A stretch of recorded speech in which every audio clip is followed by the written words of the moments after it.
Blabla de Psyplette, présenté par Stéphanie Thévenet. Bonjour à toutes et à tous. Qui n'a jamais eu envie de tout valdinguer, de quitter travail, mari, épouse, enfant, chien, lapin nain et prendre la poudre d'escampette pour devenir gardienne de phare ou éleveur d'escargots? Et vous avez remarqué, ce genre de truc, ça se passe plutôt autour de la quarantaine.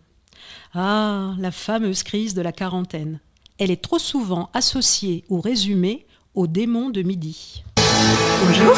Il y en a des milliers des mecs. Je vais tous les essayer. Les grands, les petits, les poilus, les chauves, les albinos, les écossais. La crise de la quarantaine est infiniment plus complexe qu'une furieuse envie de plaire aux personnes qui ont la moitié de notre âge et de partir avec son coach sportif ou la fille des voisins en coupé cabriolet. La crise de la quarantaine, plus justement nommée la crise du milieu de vie, n'est pas forcément apocalyptique et fulgurante. Et puis, bien évidemment, elle ne se déclenche pas précisément dans la nuit de votre 40e anniversaire. Elle survient généralement entre 35 et 55 ans. Donc vous voyez, la fourchette est plutôt large. Et surtout, il s'agit plus d'une évolution que d'une révolution. C'est une révolution, mais sans en avoir l'air, commente avec espièglerie le psychiatre et psychothérapeute Christophe Fauré. Cette crise de la quarantaine se caractérise par l'envie de plus en plus prégnante de tout remettre en question dans sa vie, et ça nous concerne autant que nous soyons hommes ou femmes. Elle fait partie de la mécanique psychologique universelle. Pour la traverser, et accessoirement en sortir, il faudra procéder à une nécessaire dissection de ce qui a fait et compose aujourd'hui notre vie avec le filtre de la question du sens. Eh oui, à 40 ans, on se pose enfin la question qu'on ne s'était jamais vraiment posée avant. C'est quoi le sens de la vie? Et plus particulièrement, c'est quoi le sens de ma vie? Ce qui caractérise le mieux cette période est l'inconfortable sensation d'avoir tout pour être heureux. Une belle petite famille, un brillant parcours professionnel, des amis formidables, le dernier iPhone, un home cinéma avec écran 8K, un Thermomix connecté. Bref, je ne manque de rien.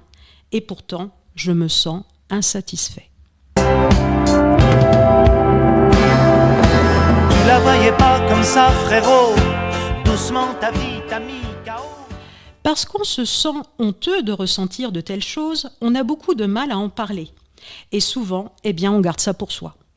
On a surtout peur d'être taxé d'enfant gâté devenu capricieux et on ne se donne pas le droit et la légitimité d'en parler. Quand on ose en parler, l'entourage familial et amical peut être parfois intraitable et étouffe dans l'œuf toute tentative d'échange sur le sujet. Mais de quoi tu parles ? Tu es en bonne santé, tu as un super travail, de beaux enfants, un époux, une épouse formidable, une belle maison. Tellement de personnes aimeraient être à ta place. Bim, c'est une fin de non-recevoir. Résultat, en plus de cette insatisfaction diffuse, à présent, je me sens seul et incompris. Pourtant, force est de reconnaître que tout ce qu'on a, on l'a voulu. On a bataillé et transpiré pour l'avoir. On a parfois mordu la poussière pour en arriver là. Pourtant, ce trouble intérieur existe bien et il n'a qu'une seule intention, nous inviter à porter notre regard vers l'intérieur de nous. Porter son regard à l'intérieur et se demander « Pourquoi je suis là aujourd'hui ?» Rétrospectivement, pour quelle raison ? Et projectivement, dans quel but ? Bref, quel est le sens de tout ça ? Avant ce point de bascule, nous avons souvent fait des choix par défaut ou de sorte à faire plaisir aux autres. Enfants, nous sommes conditionnés à faire ce qu'attendent de nous les parents et les enseignants, et nous apprenons à obéir pour exister et être aimés. Sauf que cette stratégie qui consiste à faire pour faire plaisir aux autres nous a amenés là où nous sommes aujourd'hui. Certes, on n'est pas malheureux, mais manifestement, on n'est pas vraiment heureux pour autant, et on est à mi-chemin de notre vie. Time goes by so slowly. Time goes by so slowly. Tout à coup, un besoin de changement va s'imposer, corrélé à la prise de conscience qu'on n'a pas l'éternité devant soi. Cette première phase de la vie, avant la crise du milieu de vie, est appelée phase d'accommodation. C'est la première partie de notre vie durant laquelle on s'est construit un personnage. On parle de persona en psycho. Le personnage qu'on croit devoir être pour exister et être aimé. Et c'est là que Confucius nous éclaire. On a 2 vies, et la deuxième commence quand on se rend compte qu'on n'en a qu'une. La persona, c'est un costume qu'on s'est fabriqué pour faire plaisir ou obéir aux parents, aux adultes de référence que sont les profs, les coachs, les éducateurs, mais aussi pour satisfaire les attentes sociétales. C'est le personnage qu'on devait devoir jouer pour avoir une place avec les autres. En parallèle, on a été animé par l'envie de prouver de quoi on était capable. Cela nous a permis de développer notre confiance en soi et satisfaire notre besoin d'appartenance à la société. Durant cette période, on a agi comme une marionnette. On a incarné le personnage que les autres attendaient de nous, sans réellement nous interroger si tout cela convenait véritablement à qui nous sommes intrinsèquement. Pendant ce temps-là, on a mis en placard des dimensions de soi, des aspirations, qui ne nous paraissaient pas convenir à ce que les autres attendaient de nous. Par exemple, on aura négligé sa fibre artistique pour favoriser une carrière d'ingénieur, tellement plus sûre et conventionnelle pour rassurer des parents flippés par notre avenir. On aura mis de côté des élans de reporter pour devenir une épouse et mère de famille présente et dévouée. Le célèbre psychiatre suisse Carl Jung appelle ombre cette part de nous qui contient nos instincts, nos frustrations, nos élans réprimés et nos contradictions. Bref, ces trucs cracra que nous avons préféré ignorer. Mais il est important de savoir que ce qui n'est pas assumé, eh bien, nous gouverne, dans l'ombre. Et ce que nous mettons de côté et refusons de voir ne disparaît pas pour autant.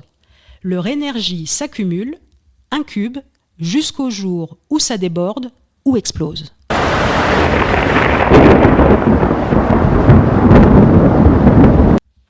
C'est comme un orage dans un ciel d'été. On ne peut plus continuer à être celui qu'on a cru devoir être. C'est la fin d'une illusion de soi et c'est très déstabilisant.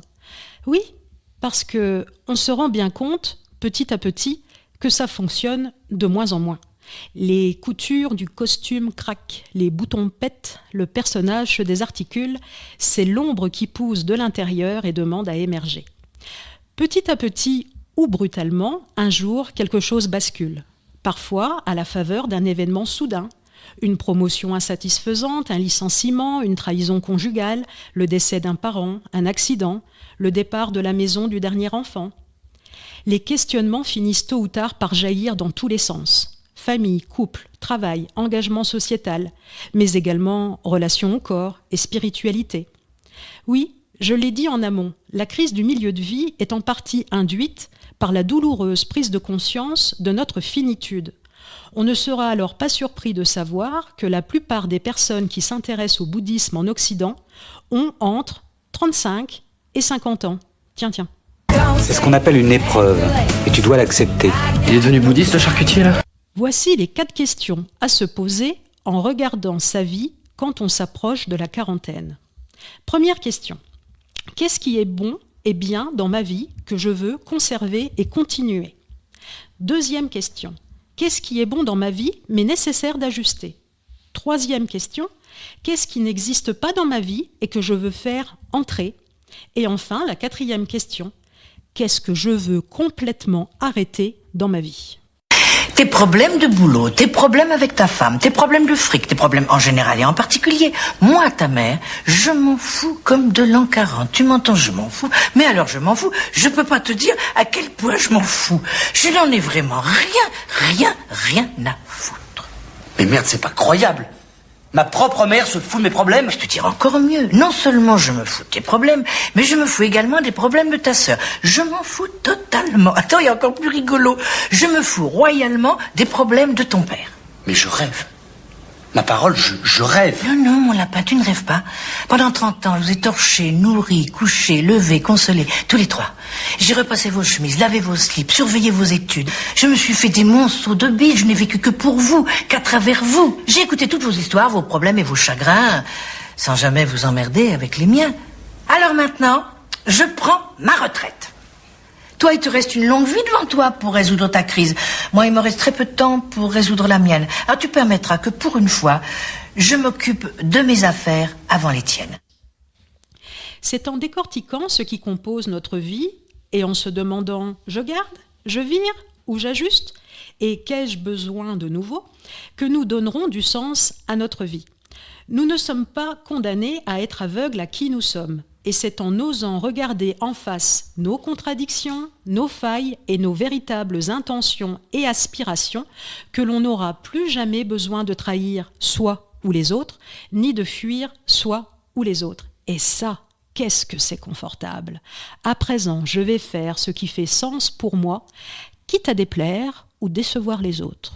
Tu m'as dit que j'étais faite pour une drôle de vie. J'ai des idées dans la tête et je fais ce que j'ai envie. Durant cette période, la patience est un allié, la précipitation le piège principal.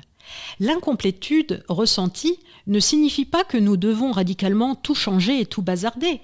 Un sentiment d'insatisfaction professionnelle peut être dissous ou contrebalancé en apportant de la créativité par ailleurs dans notre vie. Prenons le cas d'une personne qui fait un travail insatisfaisant mais fort rémunérateur et qui se dit à 40 ans. J'aurais voulu être un artiste.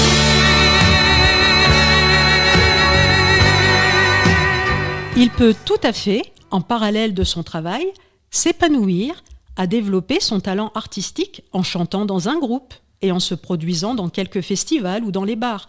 Il n'est pas forcément nécessaire de prendre le risque de quitter un travail peu satisfaisant mais rémunérateur pour tenter de faire carrière à Paris à 40 ans, alors qu'il faut par ailleurs financer les études supérieures des enfants. Il s'agit de faire un tri, une réorganisation de sa vie et d'accepter de s'ouvrir à d'autres options de vie en sortant de l'ombre ce qui n'avait pas été autorisé durant les 40 ou 50 premières années de notre vie. Et tout en tenant compte de la réalité du présent. C'est un peu comme un jeu de Mikado. Ce questionnement existentiel est vertigineux, je suis bien d'accord. Ah, j'ai pas dit que c'était facile. Mais comme le rappelle Jacques Salomé, la porte du changement ne peut s'ouvrir que de l'intérieur et chacun en détient la clé. C'est pourquoi, dans un premier temps, on pense souvent qu'on va régler l'insatisfaction en cherchant des réponses et des solutions à l'extérieur. Quand j'aurai cette voiture, je serai satisfait. Quand j'aurai une compagne, je serai heureux. Quand je serai en retraite, ça ira mieux. Et la publicité contribue à cette croyance. Quand vous aurez ce téléphone qui fait de si belles photos, vous serez une personne entourée et joyeuse. Et puis on se rend compte que, non, mon nouveau téléphone ne règle rien et on s'enferme dans une spirale d'insatisfaction. Tous les « qu'est-ce que je serai heureux quand ?» et les « qu'est-ce que je serai heureuse si ?» sont des rendez-vous avec le bonheur que nous posons, que nous honorons. Mais le bonheur, lui, il ne vient pas. Tout simplement parce que nous nous épuisons en confondant bonheur et plaisir. La dopamine est l'hormone du plaisir. Son rôle est de nous encourager à reproduire les actions agréables pour nous. Quand on est satisfait d'une activité, en récompense, l'hypothalamus nous gratifie d'une décharge de dopamine qui a l'effet d'un shoot, de sorte à nous pousser à recommencer. C'est le circuit de la récompense. Or, la dopamine est très addictive, donc on cherche de plus en plus de plaisir pour avoir de plus en plus de shoot. Le problème est que la présence de la dopamine bloque l'action de deux autres neurotransmetteurs, que sont la sérotonine, l'hormone du bonheur qui régule l'humeur, et la noradrénaline, l'hormone qui stimule les relations sociales et les comportements éthiques. On s'aperçoit que l'hormone du plaisir court-circuite l'hormone du bonheur. C'est la raison pour laquelle on ne trouve pas le bonheur dans l'accumulation des plaisirs et à avoir du plaisir ne rend pas véritablement heureux. La crise du milieu de vie est une aspiration à la liberté. Paradoxalement, quand on a passé le cap de la crise de la quarantaine, en procédant au réajustement nécessaire, on se sent plus jeune, car on s'autorise à plus de liberté.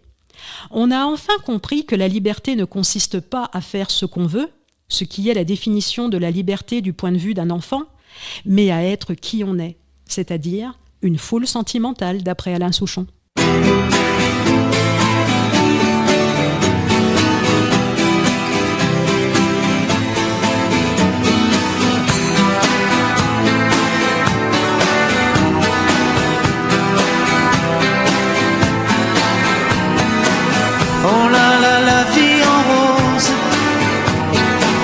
le rose qu'on nous propose, d'avoir les quantités de choses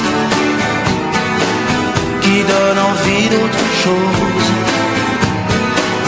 Ah, et on nous fait croire que le bonheur c'est de l'avoir plein nos armoires. Dérision de nous dérisoire, car foule sentimentale, on a soif d'idéal, attiré par les étoiles, les voiles, que des choses pas commerciales. Foule sentimentale, il faut voir comme on nous parle, comme on nous parle. Il se dégage de ces cartons d'emballage, des gens lavés hors d'usage, et tristes et sans aucun avantage. On nous inflige des désirs qui nous affligent. On nous prend, faut pas déconner, déconner, pour des cons alors qu'on est une foule sentimentale, avec soif d'idéal, attiré par les étoiles, les voiles, que des choses pas commerciales. Foule sentimentale, il faut voir comme on nous parle, comme on nous parle. On nous Claudia Schiffer, on nous Paul Solitaire. Oh, le mal qu'on peut nous faire et qui ravage à la mouquette. Du ciel dévale un désir qui nous emballe, pour demain nos enfants pâles, un mieux, un rêve, un cheval. Foule sentimentale, on a soif d'idéal, attiré par les étoiles, les voiles, que des choses pas commerciales. Foule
toute la journée. Vous écoutez Dig Radio sur digradio.fr.